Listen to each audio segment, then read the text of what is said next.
Condos, condos, condos. We're talking everything you need to know about buying or renting a condo here in Salt Lake City or any of the surrounding areas. Let's jump into it.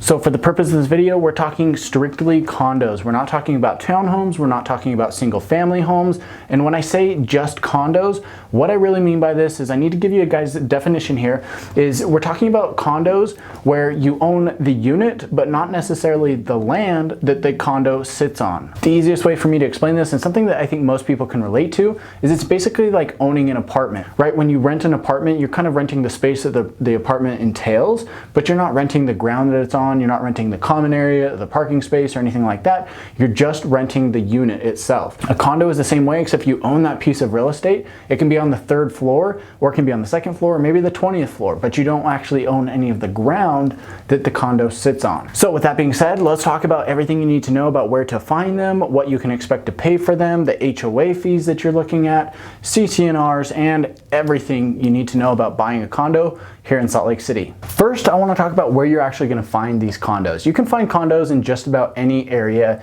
here along the Wasatch Front. You are going to find a lot of condos in the downtown area. You will find a lot of condos along the I-15 corridor. The reason for this is because it is kind of a high density living situation. And so the cities and the county have said, look, we want to put these high density areas around where you've got public transportation and along these other industrial and commercial areas.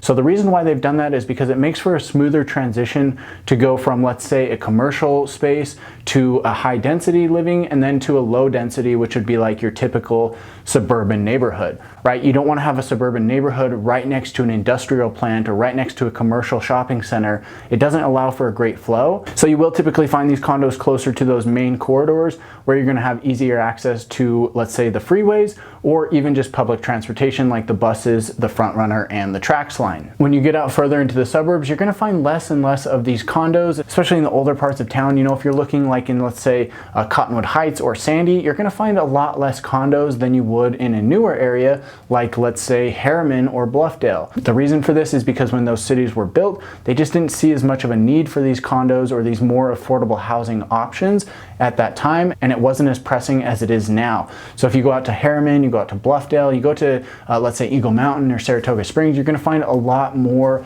condo options. There's just going to be a higher number of them overall. And that's not to say that you're not going to find them in these other areas like Cottonwood Heights. I mean, you can find them there. You're just not going to find as many. Next, let's talk about price ranges. You can find condos even in the downtown area for right around $100,000. I do have to warn you though, they're $100,000 for a reason. They're a little bit run down, so that's probably not the realistic price that you're going to pay for a nice place. The median price on condos here in the area, for the whole market, you're going to be looking about $230,000. If you're looking at just Salt Lake County, you can expect your median price to be closer to about $240,000. So when you spread that out, you can find them for under $200,000 in certain areas and upwards of $300,000 in the nicer areas. You can find luxury condos though if you want. These will range anywhere from $500,000 to $2 million.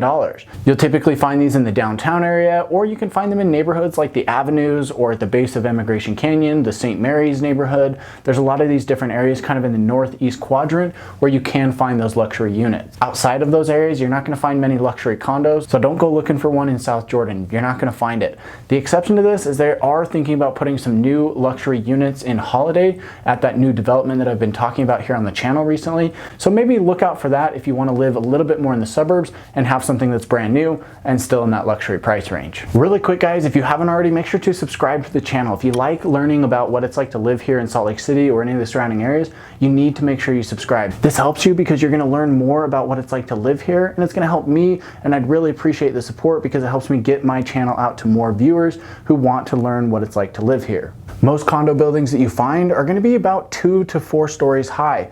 There are some exceptions to this, but we don't have very many high-rise condo buildings. There are some 4 to 7 story buildings in the downtown area, in the avenues, and the Emigration Canyon like I just talked about, but if you want something that's truly high-rise, you're going to have to stay downtown. A couple condo buildings that actually come to mind when you're talking specifically about high-rises though are the City Creek building and the American Towers building. These buildings are going to give you the best shot at getting great mountain views or valley views without having to live up on the bench looking over the valley. You're going to be right in the heart of the city in these buildings, and it's your best shot to be right in the middle of the action but still get those great views. Alright, let's talk a little bit about HOA fees, what you can expect to spend and what you're going to get for it. Prices on the actual HOA fees are going to range from typically about $150 a month to $250 per month. Sometimes you can find these as low as $100 per month, and I have even seen HOA fees as high as $1,500 per month, which is absolutely insane. I mean, that's more than what people pay for a mortgage, so it's kind of crazy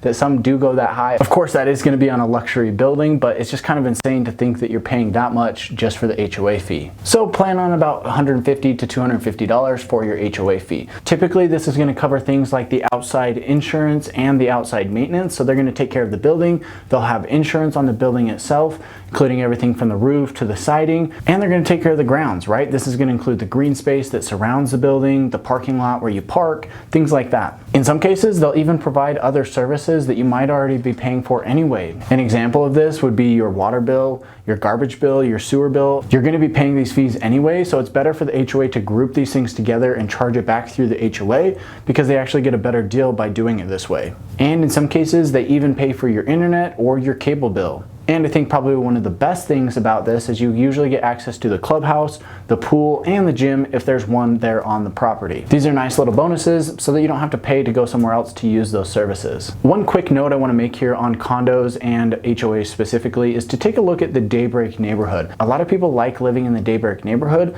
but it can feel a little bit too strict or too rigid because it is so by the book. They have very high HOA fees, but in return they provide a lot of amenities. They have parks, they have playgrounds, they have numerous pools, they even have a pond where you can go paddleboarding, swimming, or even fishing. I just want to point that out because I get a lot of questions about living in Daybreak, and a lot of people are wondering, well, why are the HOA fees so high to live there? It's because they provide a lot of these amenities and they bill the owners to actually pay for and maintain those amenities. And also, before I cover these next points on condos, make sure to get in touch with me. If you're thinking about making that move here to Salt Lake City or anywhere here along the Wasatch Front, I cover everywhere from Ogden all the way down to Spanish Fork. I cover Tooele County and Park City area as well. Make sure to get in touch with me. I love it when you guys reach out. Call me, text me, or email me. Just get a hold of me any way that you need to. My information's here on the screen. I'd love to hear from you. All right, so moving back onto some of the pros and cons of HOA fees that you're going to find with condos. Typically, you're going to have decreased insurance. Remember how I said that the insurance for the HOA, they're going to cover the building? Well, that means that you get a different type of insurance policy, which just covers the property that you have inside of the building, and it covers everything from the walls in. So let's say that you have, your kitchen. Your insurance is going to cover that. Let's say you have a kitchen fire and you put it out before the whole building burns down. Your insurance is going to cover that. The nice thing about this is you don't have to pay for insurance for the whole building or the whole home. You're just paying for what's inside of it, and that gives you a lower insurance cost. With an HOA, you also need to make sure that you read the CC&Rs. What the CC&Rs stand for is covenants, conditions, and restrictions. This talks about what is and is not allowed with the property. It's going to talk about your basic things saying, look, you can't split your property into 2 different parcels, you can't have your dog sleep on the roof, and you can't paint the outside of your unit pink. But really guys, all jokes aside, the CC&Rs are usually not as strict as most people make them out to be. You hear these horror stories about people who are like, man, I can't even step foot outside of my unit or else I'm getting yelled at because I was wearing shoes on the grass or something. Most HOAs are not this strict. You're not going to run into problems like that. They basically have these rules in place so that you don't do, stuff that's really just common sense. Don't park on the lawn. Don't throw your trash out the window and just let it sit there. You know, make sure you're cleaning up after your dogs. Make sure you're doing these things because they want to keep the community nice. They want to have everything be uniform. They want to have it look nice and maintain a high standard. Make sure you read through these CC&Rs just to find out if there's not anything weird. Sometimes there are weird things that come up in these documents, but 99% of the time, it's just going to be your basic common sense stuff. There's two things specifically that I want to mention here in the video that you need to look out for in these CC&Rs. Number one is going to be the ability to rent the condo should you choose to do so. This is great for resale, or it could be great for you as a future investment. So make sure that you can rent the unit and make sure you find out exactly what the rules are around that.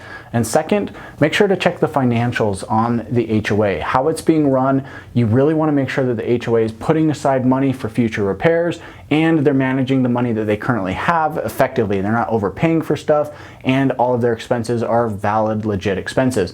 You don't want to get into a spot where you have an HOA that's being mismanaged and then they come back and say, well, sorry guys, all of these buildings need new roofs and we weren't planning on it, so now everybody needs to pitch in $1,000 to pay for it.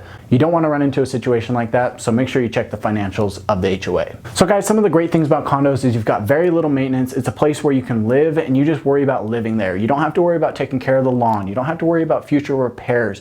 You don't even have to worry about paying some of the utilities. It can be a great place to live and it gives you easy access to where you can focus on the other things that you actually care about, right? Spending time with your family, spending time on your career, spending time on other hobbies that you actually want to do. And it can also be a great, cheap opportunity for you to get started with real estate. Maybe you can't afford a single family home yet, or you're not sure if you want to make that jump and spend that much money on a place just yet during your move here to Salt Lake City. A condo can give you that great opportunity to get started with something small. Make sure you actually like the area and like where you're living, and then when you're ready to really put down some roots, maybe upgrade to the single family home later on. So with that being said, guys, thank you so much for watching. Give me a thumbs up here on the video if you liked it. Make sure to subscribe to the channel if you haven't already done so you get notified when I release these new videos. And make sure to get in touch with me if you're making that move here to Salt Lake City. You should see some videos coming up on the screen now. Make sure to check these out. These are going to be some other videos that you'll want to know about making your move here to Salt Lake. Catch you in the next one.